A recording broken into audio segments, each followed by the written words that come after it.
Radhika from Republish. Could you please introduce yourself? Hi, I'm Tuneer Chakrabarti. I am an FPM scholar at XLRI. My current specialization is human resource management, and I'm looking forward to this podcast. I'm looking forward to this podcast as well. Congratulations on your achievements during the book writing journey with Republish. Could you tell us something about your book? Right. So, the book Attention Deficit Philosophy, I wrote it in a very hectic couple of weeks. I had a couple of literature review submissions. I had a couple of assignments, but I found myself not doing any of them. What I did instead was write something that apparently was published. So the book is essentially a couple of short stories, or you can call them shorts if you would like, which goes against the very antithesis of the fact that I do not like shorts or short form content in general. I can go about this for over I don't know, 15, 20 minutes, but that won't be a riveting podcast. But let's just say that this all started from my own attention deficiency, my own hyperactivity, that kind of resulted in trying to write about a book where we come together to combat our short attention spans, to combat this meta algorithm that keeps telling us what are the kind of things we should be watching. And while it's not a lot, I believe that having a decent discussion about the kind of things that you want to talk about with someone else makes a lot of sense in this very fast-paced world of today. Yes, but also, this is really intriguing to me because this comes off really against, what today's generation is up for, right? So my first question to you would be why, hate is a strong word. Why the dislike towards short form content? So if you've read the current reports, nowadays, a person's retention span has gone around below 5 seconds. On average, it's 3 seconds.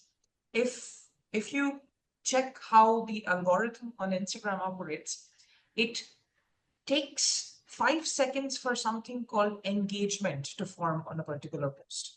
So, in essence, they call it retention, they call it understanding, reading, internalizing a post when you have seen it for over 5 seconds.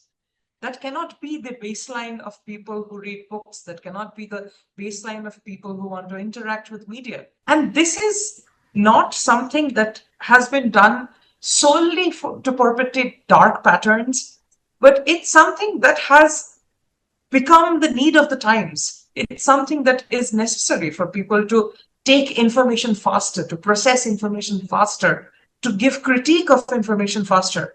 But in turn, it's also taking away from interpersonal communication, which is becoming a problem. The issue is that, we all just brush it off by saying it's a fast-paced world, right? So I think that everybody realizes the fact that our attention span is going lower, or, this is not something we should be addicted to or something like that, but we are all following the same trend. Why do you think this short form content or this type of format has so much control over humans in general? Well, I'm not the expert on it, but I can tell you this.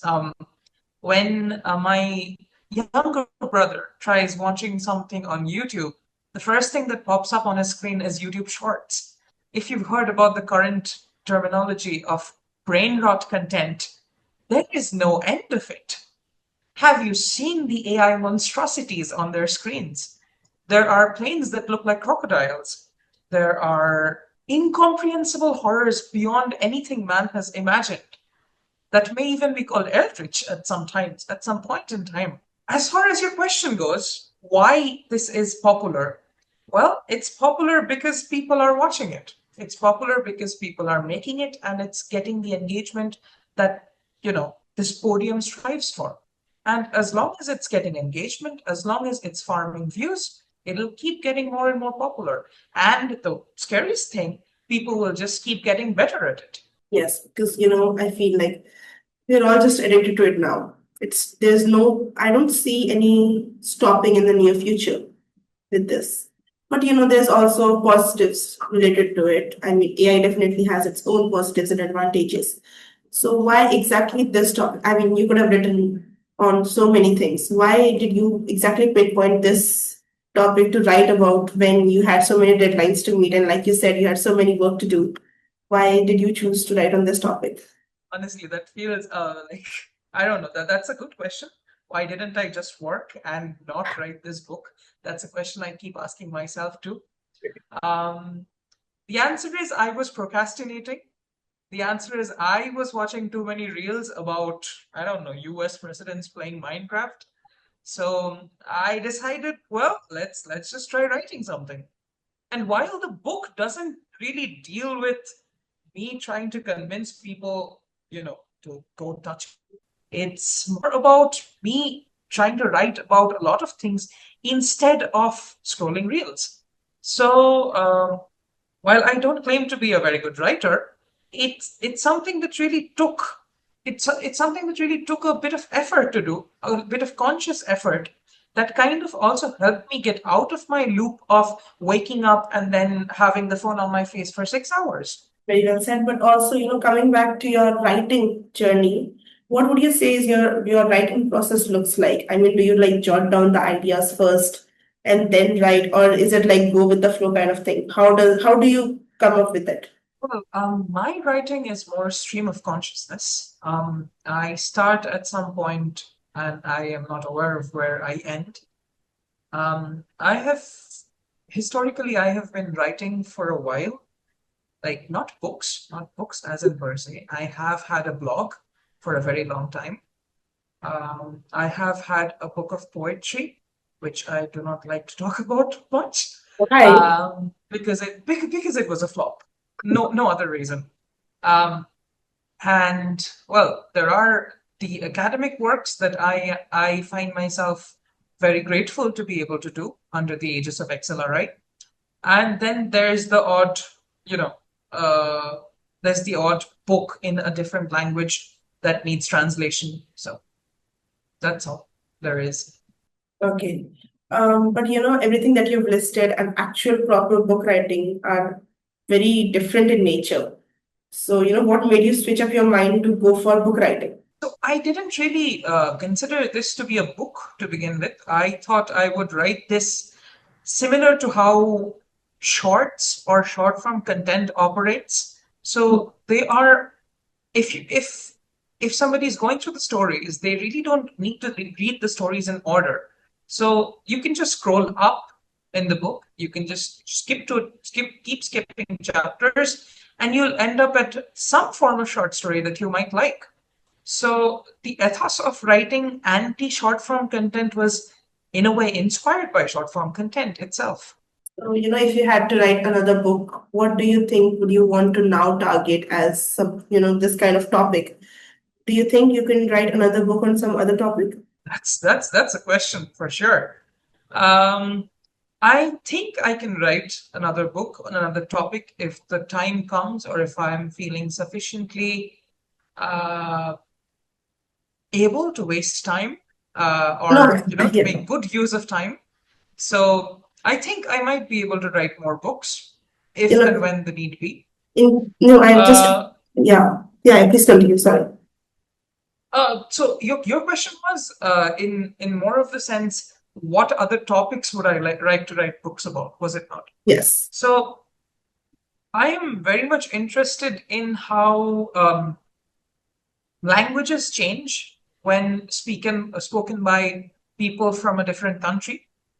Having been in contact with Japanese myself for over 7 years, I feel that there is a certain nuance to how the Japanese speaker understands Japanese and how somebody who's learning Japanese understands Japanese. And to look at these nuances, these tiny differences between how people use the language, these certain microaggressions and cultural artifacts, that would be a nice topic to write down. Sounds very interesting, actually. What would you say is your go-to way out of, supposedly like a writer's block? And like you said, you procrastinate sometimes. So, there are times when you are writing a book and maybe the ideas don't pop up or you're facing a writer's block. How do you overcome that? Well, I would I would say I have this thing which I call the perpetual writer's block. I never feel like I can start writing, but at the same time, when I do start writing, I do end up writing something. There's a good trick that I use to combat writer's block, which is I convince myself that I'm going to do this job for just 5 minutes. And the punchline is I don't end up doing it for 5 minutes, I do it for a bit longer. So that's basically my little bit of the equation that works out in my favor. That's actually a good tip. Okay. What would you intend your readers to take from your book, like the message? Honestly, the thing I would want my readers to take from my book would be to not internalize too much. While the book isn't really a crusade against short form content, though it may seem so, it's touching on a lot of topics that don't have anything in common, that doesn't seem to be in the same umbrella without any rhyme or reason. But at the same time, I believe that the one particular string that attaches all of these short stories inside the book would be trying to look at yourself reflexively, trying to look at things reflexively, trying to put a mirror in front of you, and, well, at the end of the day, remembering to laugh at yourself. Um, what if one day you just had this power of removing AI or doing something for this kind of thing in the society? What would you do? Using AI to make people more reflexive about their actions? In the Is sense? that your question? No, no, I I'm just meant trying to that, understand your okay, question. what I'm trying to say is, okay, you feel strongly a certain way about AI, right? So my question to you is, if you actually had, this power and position to do something to make people realize what kind of loop they are in, what would you do? I don't think there needs to be any external intervention into how people perceive their own loops. I think that, as Voltaire said very aptly, I may not agree with what you are saying, but I will defend unto death your ability to do so. I might not really agree with people trying to boil their retention levels down to 3 seconds or maybe even less, but I agree that people need the independence to be able to do it, to be able to make conscious choices for this thing. So even if I had any power to change any of this, I probably would not have, because right now, this laissez-faire system that we're in, this is the best we could be in. Well, best of all, currently present at the very least. Truthful. Yeah, very truthful. My last question to you would be, coming back to the writing process, what would you term as, okay, not in book writing specifically, but for writing, what would be the hardest part of writing something, and what would be the most enjoyable part of writing something for you? The hardest part of writing something would probably only really pertain to you if you are a perfectionist, if you are pedantic about what you're writing. As many times as you try to write the same thing, it might very well happen that you don't like your drafts. So, trying to completely and coherently reach perfection with every one of your works, that might lead to a place where you are not completely running in favor of yourself. So, chasing extreme and utmost perfection in your work might not be the most perfect thing to do. While at the same time, on the flip side, I would say perfection is something that is integral to the kind of person you are. So, unless and until you think a piece is ready, unless and until you think that it's ready for people to read it, ready for people to see it, I think you should have the full right and liberty to change it as many times as you want. And, well, don't let anybody, well, at least don't let me tell you that you're not allowed to strive for perfection. And talking about the second part of your question, which was the Most easiest thing, no, the most enjoyable. enjoyable thing. The most enjoyable thing that comes while writing is that I have felt while writing would be thinking of a word that is right at the tip of your tongue, but you can't really say it out loud. And there is this certain obstinacy in you that you don't want to look the same thing on a dictionary. You don't want to look at it on ChatGPT. And you're spending minutes and hours and days, and all of a sudden it dawns upon you. The word is, I don't know, synonym or something of the sort. It's always a big rush of relief when you remember what you're actually talking about. Yes, but this was supposed to be my last question, but also now I'm curious to know, because this is something I have also faced while I was in my writing phase. That, sometimes Sure. you want to write something and it is so cool or so nice and sounds so good in your brain. But when you're typing it out, it just doesn't feel the same way, or you feel that you did not do justice to what you've been thinking. How would you think we could overcome that? So again, that's a bit related to the last answer I was giving about perfectionism.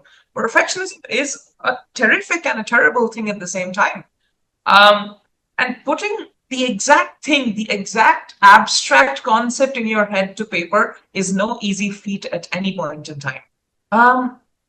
What, in the sense, if you'd ask me, what do I do when I can't exactly replicate what's in my head on a piece of paper, would be I try to make different iterations of it. I try to see what's actually being written on paper and I try to salvage it. I try to understand if what is actually translating on paper, is it something that I can use somewhere else? Honestly, the one thing I can say, and I cannot say it with proof, I can just say it from conviction, that anything and everything that one writes will aid them in some way whatsoever during their life. Writing is never a wasted effort. That's all I can tell you. This has really been amazing and insightful. Thank you so much, for coming up here and talking about all of these really important things, because I've realized a lot, and I'm sure the people who listen to this are going to understand a lot behind the motive of writing for the AI or everything. Thank you so much for coming here. The pleasure was all mine. Thank you so much for having me.